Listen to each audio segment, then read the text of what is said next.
ஒரு நிமிடம் ஒரு புத்தகம். நான் உங்கள் PNS பாண்டியன். இப்போ நம்ம பார்க்க போகிற புத்தகம் அகலிகை. அதாவது சந்தியா பதிப்பகம் வெளியிட்டிருக்கக்கூடிய அகலிகை என்ற இந்த ஆய்வு நூலை எழுதியிருக்கிறவர் சீமானம்பலம். இவர் சென்னை பெரும்பாக்கத்தில் இருக்கக்கூடிய ஒரு கல்லூரியில், அரசு கல்லூரியில் பேராசிரியராக பணிபுரிகிறாரு. இதுக்கு முன்னாடி இலக்கியத்தில் இருத்தியல், இலக்கியங்களும் இசங்களும் போன்ற ஆய்வு நூல்களை எழுதியிருக்காரு. இந்த நூலில் பார்த்திங்கன்னா அட்டைப்படம் ஓவியர் மருது.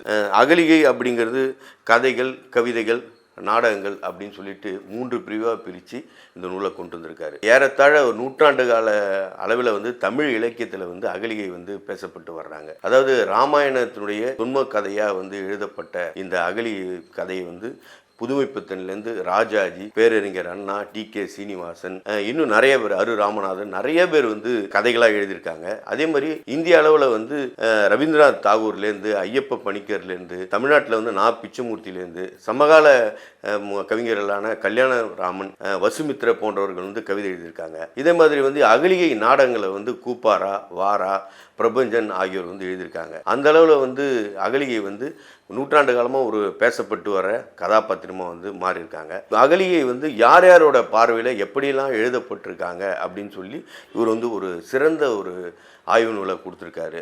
ஒரு ஆய்வு அணுகல் என்பதற்கு சீமானம்பலம் ஒரு அற்புதமான இந்த புத்தகத்தில் ஒரு முன்னுரையை கொடுத்து எப்படி ஆய்வு அணுகலை மேற்கொள்ளலாம் அப்படின்னு சொல்லியிருக்காரு. ஏறத்தாழ 10 ஆண்டுக்கு காலத்துக்கும் மேற்பட்ட உழைப்பு இந்த நூலில் தெரியுது. ஆய்வு மாணவர்கள், பேராசிரியர்கள் ஆகியோர்களுக்கு இந்த நூல் ஒரு மிக உதவிகரமாக இருக்கக்கூடிய ஒரு நூலாக இருக்கும்.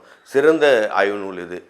இப்போ நீங்கள் வாசிச்சிங்கன்னா உங்களுக்குள்ள அகலிகை ஒரு புதிய கண்ணோட்டத்தில் வடிவடிப்பாங்க. நன்றி, வணக்கம்.